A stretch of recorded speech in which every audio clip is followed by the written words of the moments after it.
দেখা গেল আমাদের অঞ্চলে একটা সময় ছিল যে মেধাবী স্টুডেন্ট কিন্তু ইংলিশ ভালো বলতে পারে না, বা দেখা গেল তার কথাবার্তার ধরনগুলো সেই রকম না থাকার কারণে আঞ্চলিক ভাষা আসার কারণে সেভাবে নিজেদের যোগ্যতা অনুযায়ী চাকরি পাচ্ছে না। এখন এই ডিজিটাল যুগে বিশেষ করে যত শিক্ষিত হোক না কেন, মানুষ যদি কম্পিউটার সম্পর্কে না জানে, আইটি সেক্টরে তার যদি দখল না থাকে, সেই কিন্তু অশিক্ষিত হিসেবে পরিগণিত হবে। মাননীয় প্রধানমন্ত্রীর মিশন এবং ভিশন হলো স্মার্ট বাংলাদেশ গড়া।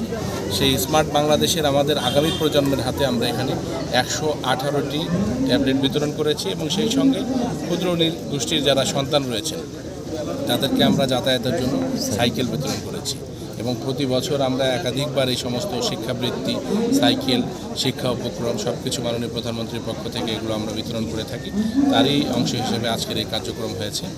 তো আজকে হাকিমপুর থেকে শুধু এটুকুই বলতে চাই যে মাননীয় প্রধানমন্ত্রী যখন উচ্চারণ করেছিলেন যে ডিজিটাল দেশ হবে ডিজিটাল বাংলাদেশ, অনেকেই বিষয়টাকে নেট্রল করেছিলেন।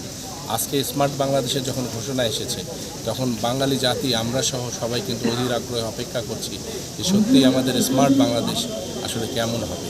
সেই দিকটায় আমরা লক্ষ্য রেখে কাজ করে যাচ্ছি। ওনার নির্দেশনায় মাঠ পর্যায়ে এখানে উপজেলা চেয়ারম্যান, নির্বাহী অফিসার থেকে শুরু করে লোকাল অথরিটি যারা রয়েছেন সকলেই সেই সরকারি নির্দেশনাগুলো ফলো করছেন। তো এতটুকুই আমাদের চাওয়া পাওয়া এবং এইটুকুই আমরা হাকিমপুর থেকে যেটা বলতে চাই যে আমাদের আয়ু দিয়ে মাননীয় প্রধানমন্ত্রীকে আল্লাহ দীর্ঘায়ু করুক, সুস্থতা দান করুক।